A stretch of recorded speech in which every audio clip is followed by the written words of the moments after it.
කුරුණෑගල පළවෙනියා වෙයි කියලා හිතුවා අයිලන්ඩ් ෆෙස්ට් එකයි කියලා නම් හිතුවේ නෑ. පළවෙනි පේපරේ 50.5යි කියලා කිව්වා ලකුණු තිබ්බේ. මේ සමහර අය හිතන් ඉන්නව නම් O level results එකේ මේ level වලට ලොකුවට මෙහෙමයි කියලා. හර මේ පළවෙනියා වෙච්ච අක්කා කතා කරන්නේ නැද්ද කියලා අහලා දෙනවා. හරි ඉතින් ඒක කතා කරමු. දැන් අද උදේ පන්තියේ කතා කරා.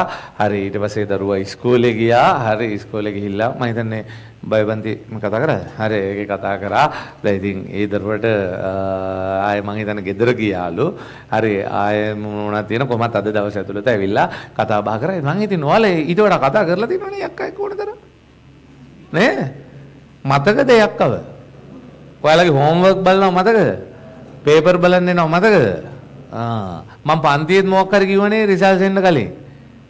මොකද කිව්වේ මට මතක නැහැ. මම මොකක් හරි දවසක් කිව්වා පන්තියේදී අර අක්කා මෙහෙමයි කියලා.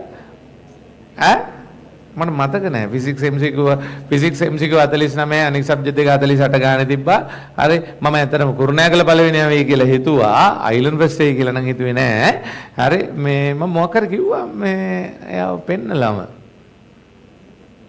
ඇහෙන්නේ? එකක් මට මතක නැහැ මොකක් හරි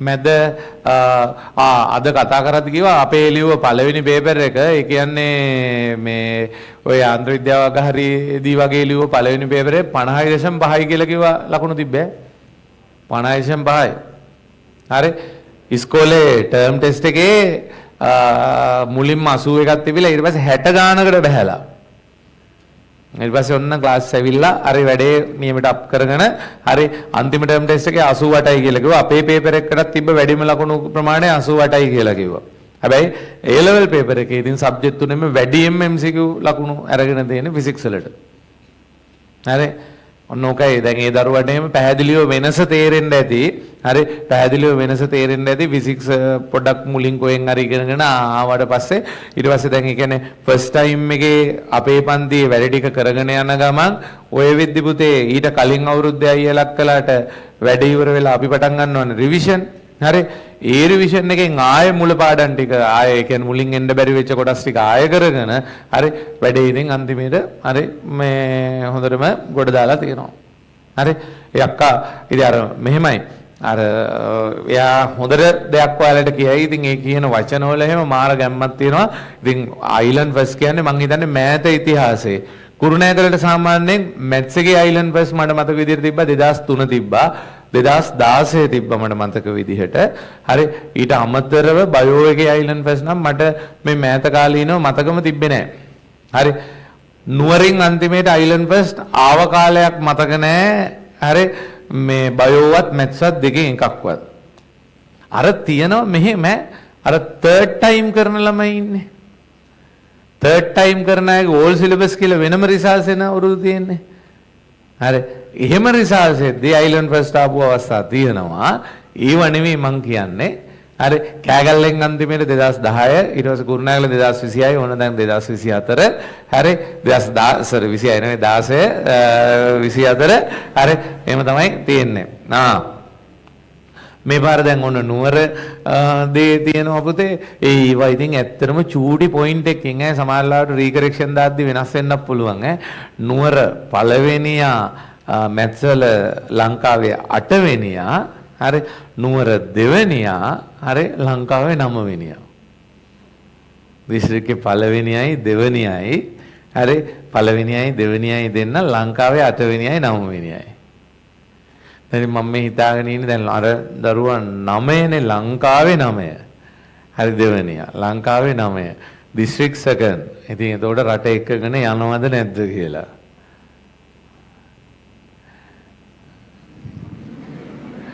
හරි අයිලන්ඩ් 9 හරි අයිලන්ඩ් 9 ඒ උනාට දිස්ත්‍රික් සෙකන්ඩ් හරි දිස්ත්‍රික් සෙකන්ඩ් ඉතින් ඒ අයියාගේ අයියත් මොකද වෙන්නේ අපේම ක්ලාසස් ඇවිල්ලා මෙඩිසින් ගියා ඒ අයියාගේ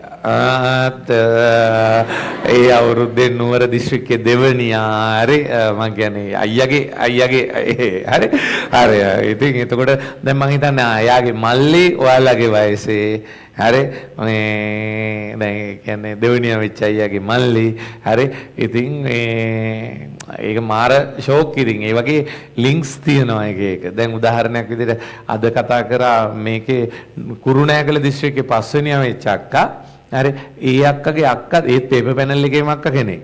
හරි ඒ අක්කගේ අක්කා ගත්තොත් එයා 2018 හරි 19 හරි පේපර් පැනල් එකේ හිටපු එක්කෙනෙක්. හරි ඒකේ තියෙන විශේෂත්වය තමයි ඒ අක්කා මෙහි පේපර් පැනල් එකේ ඉඳන් මගේ බර්ත්ඩේ එක දවසේ හරි එයාලා ඔය ඔක්කොමලා සෙට් වෙලා කෑගල්ලේ තමයි බර්ත්ඩේ එක එදා දවසේ තිබ්බේ. හරි ඒ තිබ්බ දවසේ කුරුණෑගල අයත් එහෙ ආවා. කෑගල්ල අයත් එහෙ ආවා. නුවර අයත් එහෙ. හරි කට්ටිය එකතු වෙලා පාටියක් දුන්නා. හරිද? මට ඒ කියන්නේ පන්තියේදී කේක් එකක් එහෙම කවලා පාටියක් ඒ පාටියට ගිහිල්ලා එහෙදි අයියා කෙනෙක් අඳුර ගන්නවා කෑගල්ලේ පැනල් එකේ අයියා කෙනෙක්. අන්තිමට දෙන්න එකම ෆැකල්ටි එකට තමයි සිලෙක්ට් වෙන්නේ. සිලෙක්ට් වෙලා දෙන්න දෙන්න යාළු වෙනවා. හරි ඒ දෙන්නගේ ඒ කියන්නේ ඒ අක්කගේ මේ නම් තමයි මෙහෙ ඒතර පළවෙනියා වෙන්නේ. හරි ඉතින් අර ඒ වගේ අර නිකන් පෞල් පන්සල් පිටින් දැන් එහෙම ඉන්නවා. ඉතින් හරි සතුටුයි. දැන් ඔයාලගෙත් එහෙම කතාවක් මොන හරි තියේ මේ සමහර අය හිතන්නේ ඉන්නව නම් O level results මේ A level වලට ලොකුවට මෙහෙමයි කියලා. හරි ඒක අයියා කෙනෙක් ඉන්නවා B1යි O level වල B1යි ඒකක්වත් නැහැ B1යි C5යි S3යි මේ පාර A1යි B2යි හරි කෙමිස්ට්‍රි කරපු කෙනෙක් නෙමෙයි IT කරපු කෙනෙක් A1යි B2යි හරි ඉතින් මේ පාර ඉතින් අහු වෙනවා සුපිරිද හරි O level වල Bත් එකයි තියෙන්නේ A නෙමෙයි Bත් එකයි තියෙන්නේ හරි තේරුම් අරගන්න දැන් තමන් හිතාගෙන ඉන්නව නම් තමන් ජීවිතේ මේමයි කියලා ඕව තමයි ගන්න තියෙන අර උදාහරණ. ඔයාටත් ඒ වගේ කෙනෙක් බවට පත් වෙන්න උත්සාහයක් කරන්න. හරි. ඕකේ.